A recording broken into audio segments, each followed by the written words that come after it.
Oh, that's an easy one. It's definitely blocking. Blocking is the most important aspect of melee permanently, and especially when you're brand new. It instantly makes you better than 99% of people that play Holdfast if you can block. Even above like movement or stabbing or attacking ability, just blocking first at foremost. I think we've seen even when I started playing, the thing that separated people and what's kind of making things a little different now is even like back in the day, even when I started playing, all the top group fighters were also the top duelists. And obviously movement and stab prio, there's a lot of more niche things that we can focus on now. But from the ground up, it definitely seems to have started with blocking. Like if you could live forever just by standing there and blocking, uh, it doesn't the kills will come and the movement isn't as important because if you stay alive, you'll get more kills. I think there's a couple answers to that, depending on what you want to focus on first. I think them being able to know the range of some stabs is helpful because people don't know, and they'll just get stabbed straight off the line. Being able to simply block an up or down, or I think maybe being able to stick with your teammates, not being stuck out there. Yeah, both. I think both really important things. A lot of people were just saying like straight up just blocking, just like blocking ability. But I think like it's really important to stress like if you're a new player, stay with your friends, dude. Don't take 1v10s. Yeah, a lot of the time they don't. I don't think new players kind of get tunnel vision and see someone and they chase them, not knowing that they are running towards five other people. They're gonna kill them. Like you gotta like sit on the sidelines a little bit, develop your group fight IQ, and then once you kind of know what's going on in a group fight, then you start going in. That's when you can try to take those 1v10s. But To simplify it even more, just never be the first one. Always be like one of the last people to go get in there, or be like in the middle. Blocking. Genuinely just blocking. If you can block, you can do better than like a person who can't block. Just genuinely, like instead of just like being a straight stab to someone, you could actually like hold someone down for more than 5 seconds. That's the most important thing. Absolutely. would you place blocking above things like target swapping or coordinating up downs? Um, when you're just starting off, probably, but if you like really want to get into it, I would say no. Actually, no, yeah. Just like overall, if you can block good, you're kind of just like a really annoying person to play against and deal with. But if you can, if you can block, you just kind of have a lot more control of what you're doing. Like say you're playing mid, you block, you just don't instantly die to someone diving. You can just hold someone down, wait for a backstab. Blocking. I think blocking is the biggest one. Do I have to explain myself? Yeah, yeah. You can go one Um, you can go into full I, into depth. Up to you. I say blocking is the most important, especially off the line blocking, because I think blocking on the line is like a very underrated concept to some people. Where if you block like someone's attack, they're stunned for like a second, and they can get like susceptible to target swaps, etc. So if newer players focused on blocking on the line, I think it's easier for them to improve rather than someone who learned how to do offense off the line, in which they'll get a pick, but if they don't get that pick, they're screwed. Very valid. I definitely think that blocking. I mean, it's in line with what a lot of people have been saying throughout the day. Is like blocking is one of the most important things. Like if you you can stab whatever, but if you're not able to block, like the inevitable target switch onto you, or perhaps even tap blocking and up down, like it's just over for you. The only way that you Yeah, die is getting stabbed, and the only way to stop getting stabbed is blocking. Right. true.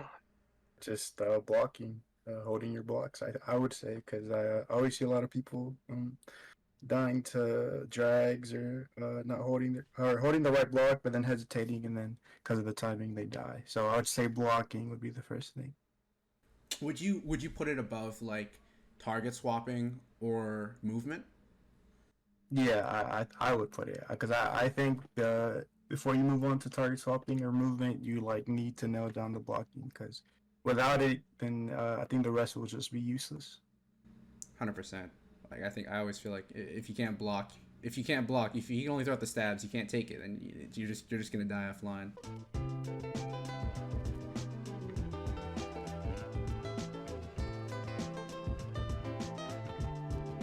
Oh wow. So okay, does that mean like is it relative? Like, does it keep getting harder? Because like you take someone like Ed who has 4,000 hours, is he just gonna be better than me simply because he has double my hours? I would say it's funny when you put it that way. I would say like what the it's kind of looking for the starting level. Like let's say is it 100 hours? Is it 500 hours? In which you can get a consistent score level of let's say 20. Like you can like looking strictly at fragging, like the ability to frag and a high level group fight. Which when I say RGL, it's not necessarily a bracket or whatever or like it includes all RGL. So like qualifiers. Qualifiers to finals. Like how many hours do you think it would take to just be able to score around 20? Okay.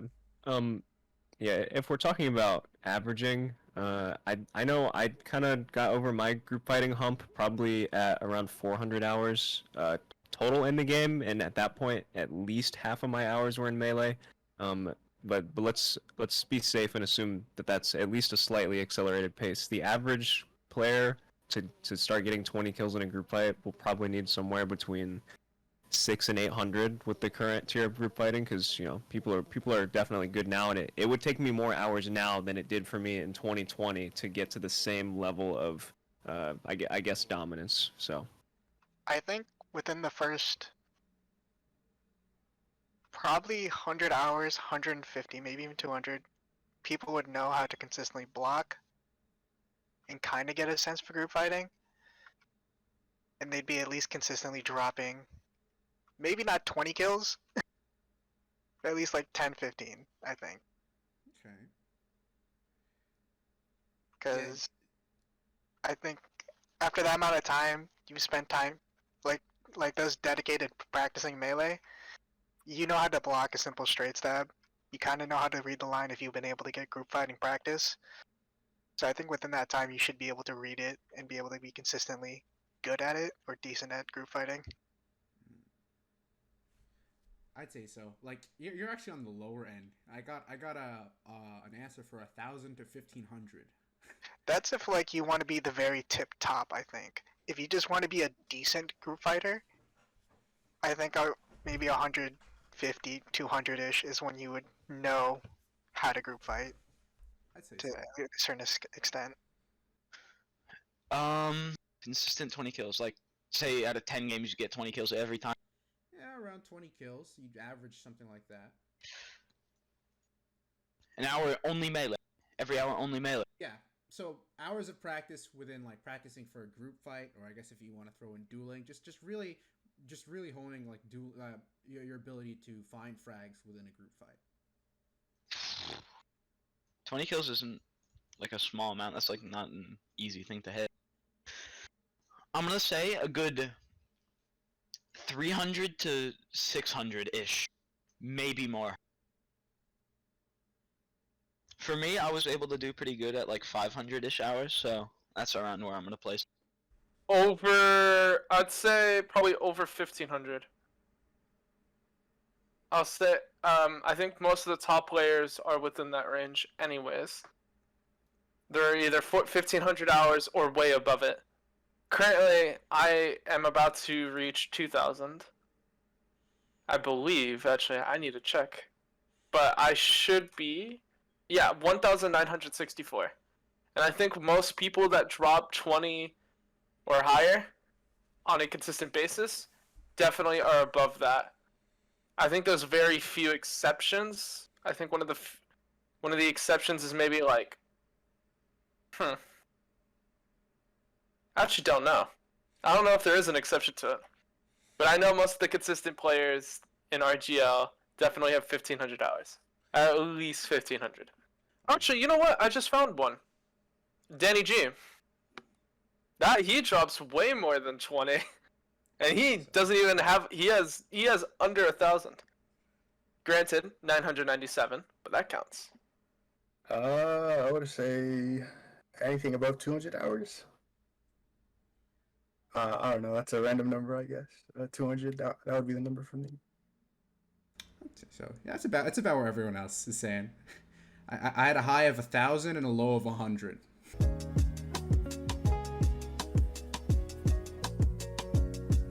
That's a tough question. So the top 3 teams that would it wouldn't. In my mind, almost everybody is an upset to the 63 right now because the 63 look so incredibly good. But if we take the top 3 and remove them, which would be like the 63, the 51st, and the 45E on paper, the next would be probably. I'm trying to think of everybody. I think it would be the KRA because the KRA have a lot of good key points and they have some good EU talent kind of helping to bring their melee depth along, and it would be really surprising if they could beat one of those top 3 teams once, let alone possibly making it to the finals. So that would probably be the biggest upset in my mind is if the KRA did something crazy. Not really sure. I mean, I think 63, 45E, and the 51st have really strong teams, and no one else. I guess the KRA would probably be the underdog out of those 4. I feel like. I don't really know who else is playing besides those 4. So TRP. So bracket A would be the 77th, 7 Foos, and 51st, whereas our bracket would be 63E, 45E, KRA, and TRRB. I think the 77th would probably be the biggest upset if they were able to, like, get far. I mean, they kind of already did it, going with winning against the 51st. Granted, they didn't. 51st was down a member, but still, Mm-hmm. they showed that their teamwork is just is so good that they can, even if they have an advantage, they're still able to compete with like really high skilled individuals, like the 51st is mostly composed of. This RGL, Mm-hmm. let me think. Off the top, it's 63, 45E, 51st, KRA, 7 Foos, Space, and who else? TRRB. TRB. Honestly, this is kind of hot, but either Space or I feel like KRA might be able to do something. I'm not really sure. I mean, the 77th beating 51st was kind of an upset, but obviously there was a severe lack of players, but still, fair play. Fair play. But yeah, I'm gonna have to go Space or KRA. Well, Space aren't in the tournament anymore. Oh, they aren't? What That's happened? I believe they wanted to. I mean, I haven't checked the announcement, but what I hear is they wanted to form a coalition with the 92nd, and that didn't go through, so they dipped. Oh, okay. Understandably so. I wouldn't want to like play in a losing group fight. Like, Yeah, no. Just like constantly losing isn't very fun. But yeah. Alright then, I guess KRA or 76. If I want to be biased, I want to say KRA. If I don't want to be biased, I'm gonna say 7 Foos. I think we have some untapped potential, and I think that with some of the NW players that we have, their group fighting IQ can help alleviate some of the issues that we had previously. But if I'm talking if I'm talking from like stat lines and recent group fights, I'm gonna say 7 Foos. I think 7 Foos have a chance this year to reach podium, which is good because last year they had a chance to get podium and they threw it pretty badly. But this year they have a way bigger chance in my eyes.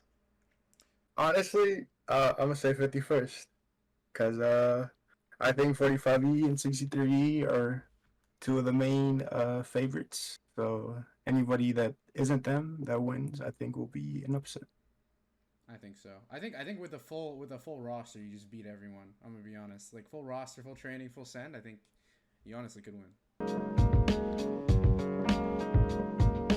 Dueling, I have no opinion. We just had Kumite, and I think we can kind of see who's good at dueling. Group fighting, someone who's caught my eye recently and seems like they're just on the verge of kind of getting like really good consistently at group fighting against bad and good players would probably be like Cloud right now. There's a lot of people kind of hanging around that mid tier that got goods within the last 6 months to a year, but Cloud recently has been a pretty consistent frag getter in EU and NA group fights alike. So I would keep my eye on Cloud. He'd be my pick probably right now. It's hard for me to say out of the community in general. Out of the 63, since they're the ones I know the most, I think Stenson is coming far along. Valid. I definitely think so as well. He uses my sense, so I'm biased. There is bias, but it's also I just don't know anyone else really outside. I don't know anyone in the general community that's up and coming. That's fair.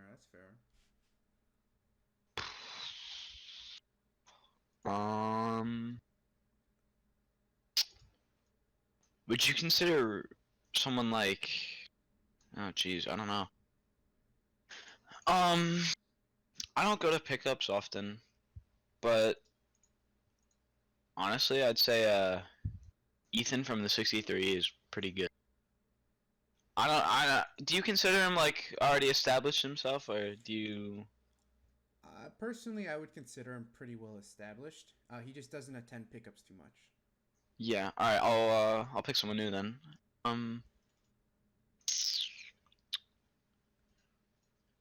I think this is Rave's first RGL. I know he's already kind of like, well known to be good. But I mean, has he really like proven himself on the top stage like that? So I'd say Rave maybe. Was he TRRB last RGL? I wasn't around for that. Yeah, he was. Yeah, he was in the TRB. Then whatever regiment he's in now. I'm gonna have to say Cloud.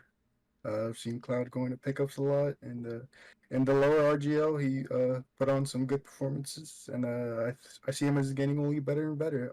I fought him a few times on Wraiths, and he's gotten me a few times with his crouch stabs. So I think from here on, he has to improve his group fighting, and he can become a top player in the future.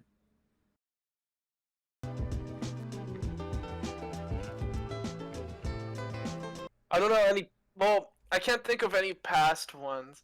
Maybe like Boober on 7 ping as a past one. But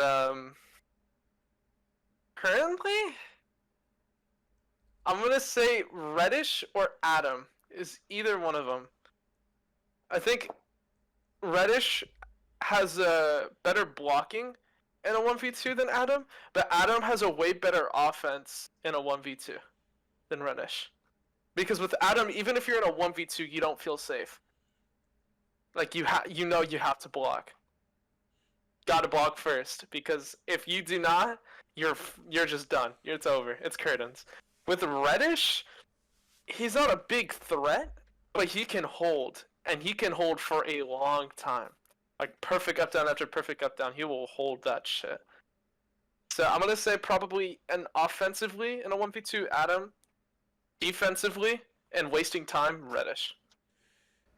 I'd say so. I definitely think that Adam in those 1vx situations would have an offensive edge when compared to Reddish in the same situations.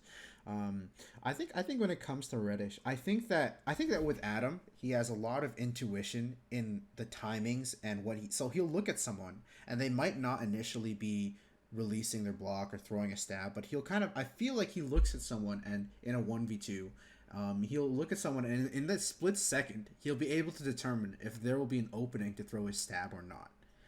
And I feel like that's what makes him so scary in a 1vx. As opposed to when it comes to Reddish, I feel like what Reddish does is that he has such good mechanics and such good kind of response to defensive response to whatever is in front of him that he can just react so quickly. And what happens, I think, with Reddish is that he sees. I think what happens is, I don't think he has the same kind of thing that I explained with Adam, where he has like the body language type thing. I'm gonna stab him because it looks like he's going to let go of his block. I think what he has is that he'll see a mistake and immediately he will react upon it. Like he will immediately find a way to throw a stab in that direction and kill them as fast as possible. Because I do think that Reddish has some really good offense, but it's not like a premonition type thing that I feel like Adam has, because Adam has destroyed me with that so many times. Yeah, I think Adam is just fucking. He just knows. He is understand timings to a T. I don't think there's anyone close to him. Maybe maybe Zoft when it comes to 1v2s in the sense of he knows the timings of when to jump to force a TK. But that's like a different story. That's just team killing. I think with Adam, he knows timings to a T, and there's nothing that could stop that. If Adam had lower ping than Reddish, I think he would be probably the best 1vxer ever. 1vx. Does for the question, does that have to be like specifically NA? No, it's up to anyone, past, present, NAEU, I Australia, would, if you want. this might be a hot take, but Aces, like, I don't know, man. It's just he spins in 1v2s, and I kind of got a bit of inspiration from that. I started doing that recently, but it's just the way he does it. Like, I don't know how to explain it, but it looks so smooth. It works. He implements drags into his spins, and it just looks so clean. That's really tough. So clutching means they're gonna win it, and it's not about just looking good. So 1vx though, 1vx. yeah, that's really tough. Huh.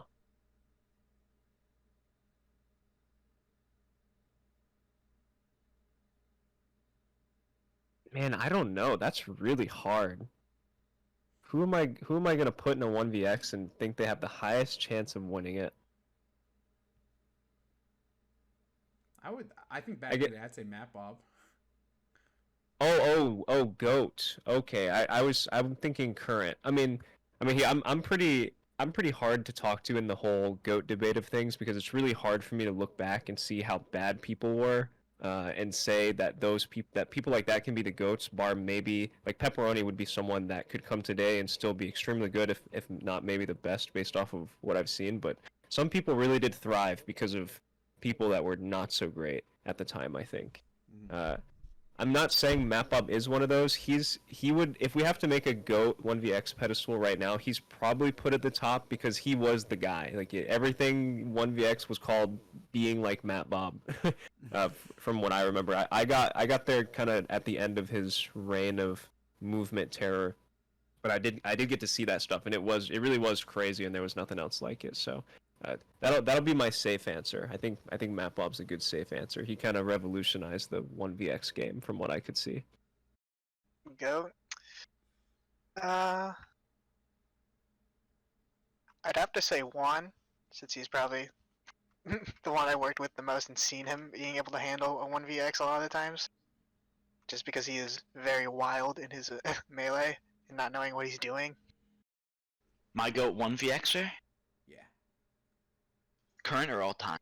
All time. Or well, there's GOAT all time, yeah. I wasn't around for Pepperoni, so I can't really put him. It's like putting, I don't know. Jeez. Oh jeez, that's actually tough. I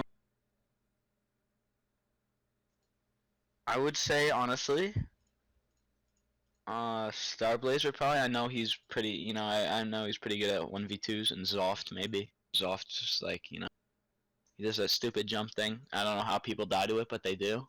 But he does it and it works. So if I can have to go for Zoft, because I don't know if Pepperoni was really all that at 1v2s, because I was never around for him. Valid. It's a respectable take. I mean, Zoft has always been. He's always known how to handle 1vx situations, especially like you said, that jump, just forcing all the TKs around him. He makes it look easy. It's crazy. Yeah, no, like I try it and like it works, but like I just can't get it down like he does. He does every time. Yeah, I don't get it. It's an intuition thing for sure, just knowing when and how to jump. No, yeah.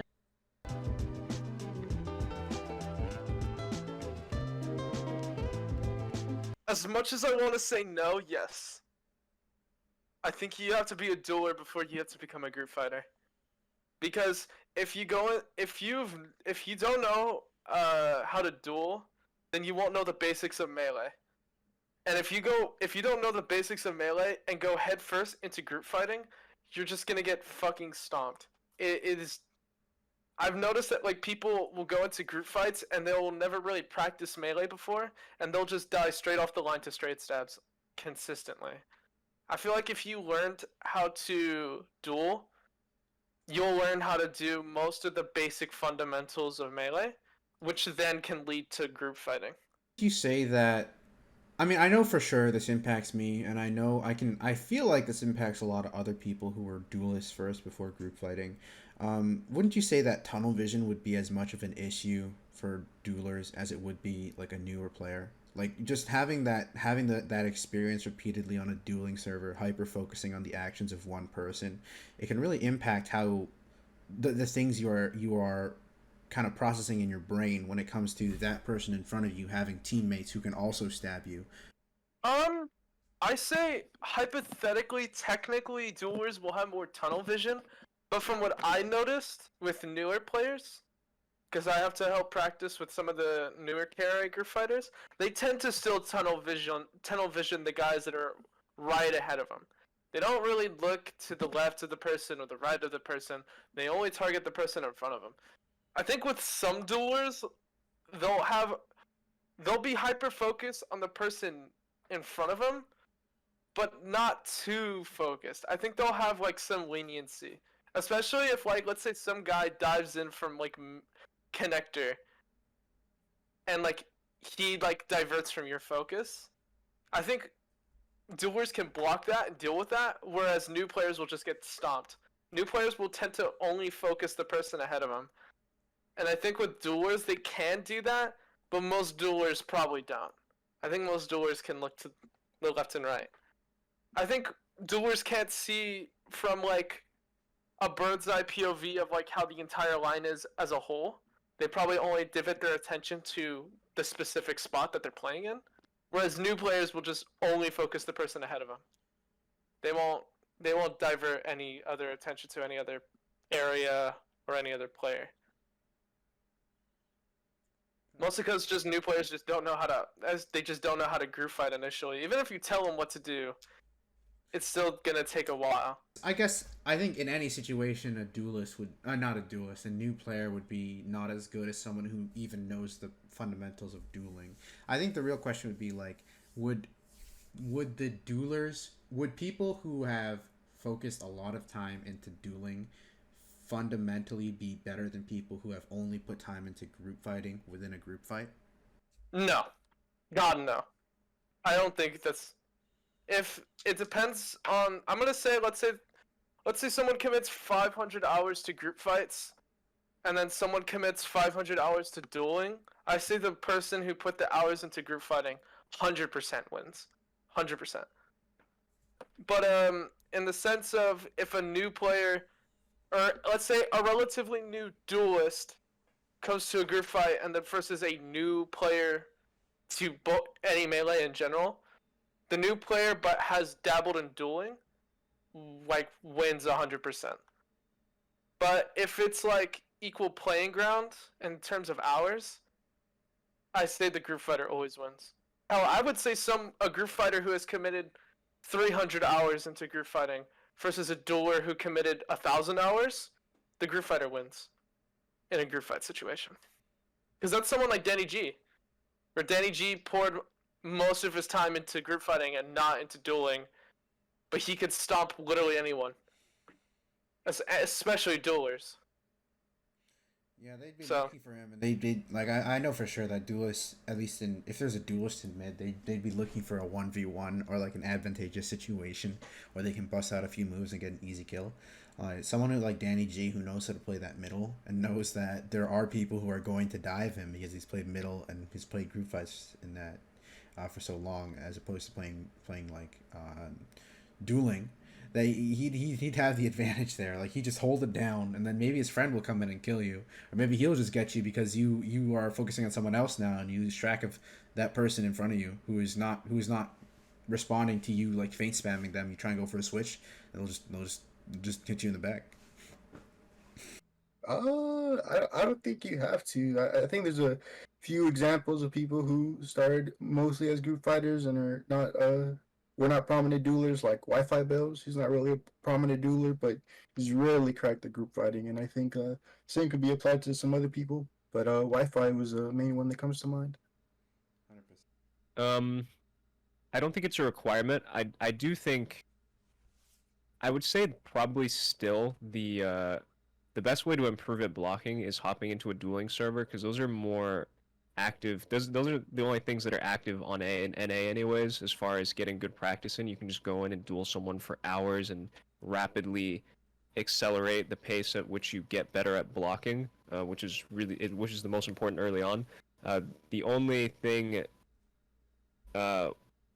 is if you duel, then you can kind of get in that tunnel vision mindset. So there's certainly a balance. I don't think you have to be a good duelist to be a good group fighter. Lots of the people that are considered mid or even low high tier now in group fighting, they would get absolutely mollywopped in a dueling tournament because they really suck at it. But it doesn't matter because you can still be good without it. So I think to conclude, yes, dueling will probably accelerate your progress, but it's not absolutely necessary.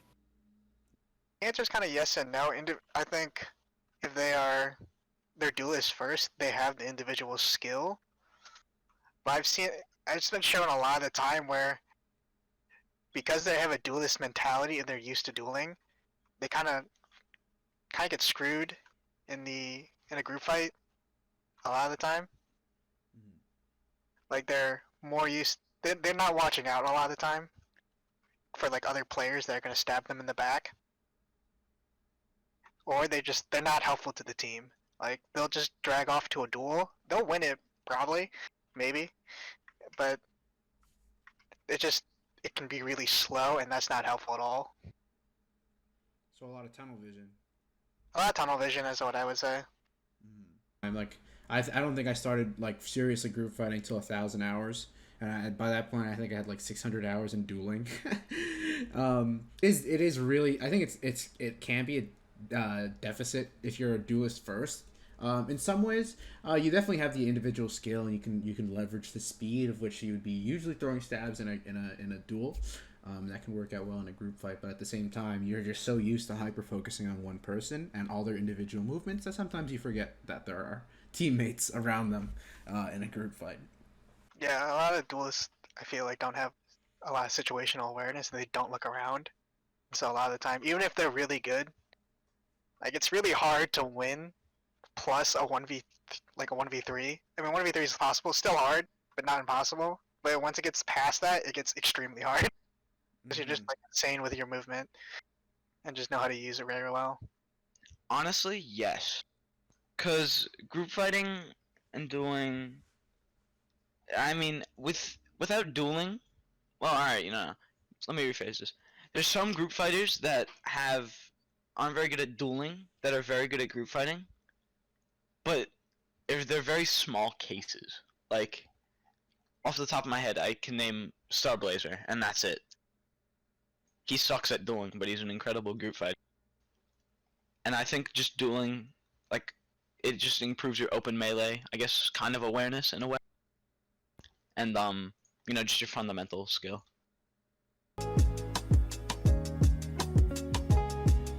If we're talking retrospectively, EU, now NA. Honestly, I'm saying NA. Like, if you really compare the top 10 players from each region, like I think NA matches completely, because I think almost all like the top 10 in NA, like they're very good at everything mechanically. They can win 1v2s. And then if you look at EU, like yes, some of the top players have the same attributes, but I could not see them winning a 1v2, or I don't know. It might be the different styles, but I don't know. I don't know, towards the lower end of the top 10 in the EUs, like I don't see them matching the NAs at all. I think right now And just to kind of lay the field with my I don't like to think I'm biased about these things. I was a big EU simp whenever they were just kind of considered way better. Back when people like Kappa, Fupa, Bob, were more active and considered to be really insane. I would have bet on EU like 100 times out of 100 on a LAN match 2 or 3 years ago. So I think NA takes LAN right now. I think the NA would win. I don't know. I'd probably say that each side's pretty skilled. Actually, you know what it would come down to? What I think it would come down to is whose mentor would break first. It would actually be interesting. It's interesting you say that. Cause could you imagine maybe like a first to 25 as opposed to 15? that would really put mental into place. I think that's very interesting you bring that up. I think both sides are pretty skilled. Both sides know how to melee. Some focus. I think the EU's focused maybe a little bit more on individual play. I might be wrong, but that might be just from what I've seen. While the NA's focus a little bit more on teamwork within their regiments. But I think there's also a lot of hot personalities with both sides. So I think whoever loses their focus first is the one who's gonna lose. Current All-Stars or all-time All-Star? We'll go with current. Current, NA, and I think all-time EU. Current NA, because for EU's best players right now, it's not even close to what it used to be. Like, I was around for more of the latter half of the insane amount of like really good EU players that could dominate on EU and NA, but even then they were still really good. Like, there's no Cap anymore, there's no Hook, there's no Rec, there's no Elf, there's no a million and one other players that were insane. Now it's kind of just like Polish people, you know? No hate, but like it's not as good as it used to be. And now NA is, I think, better than it's ever been in terms of like everyone's skill. Valid. Do you think that there would be any place on the line? Actually, could you name like who would win in the positions of the line? Like, let's say left flank, connectors, middle, and right flank. I think the middle would be a solid NA win. Oh wait, no, this is the All-Star roster. My fault. In the middle, I'd assume you have Danny G, you, probably like Biljet, Ryan Va. Biljet, Ryan Va, yeah, and then the EU mid, it would be like, oh God, I can't even imagine who it would be. Die with Pride, John Polian. I don't think Schmady would be middle, would he? He'd be connector, right? Yeah, Schmeidy's more of a connector. Yeah, honestly, I feel like it wouldn't be a stomp, but I think overall it would be a win for NA, just like throughout the line. It would It'd be be a very close. close match, yeah. Yeah, it'd be close, but I don't think it would be. I think people would mostly be going in saying like NA will probably win by like a couple rounds, and then I feel like that would happen and be like, oh yeah, I was right. Yeah, I think it would be something like a 15-13, but I do think that it's possible the EUs could just bring it back. Like, I think the EUs they'll have a lot of opportunities to be able to win it in this theoretical. Yeah. I've never been biased against EU people, but I think the EU fall off has been massive compared to what it used to be. Just in terms of like how many people, like the EU roster used to be crazy, and now it's kind of just like I can't even name half of them. Yeah, I think a lot of them just dipped. Yeah, and they got bored of the game, which is reasonable. They've been playing for God knows how many years.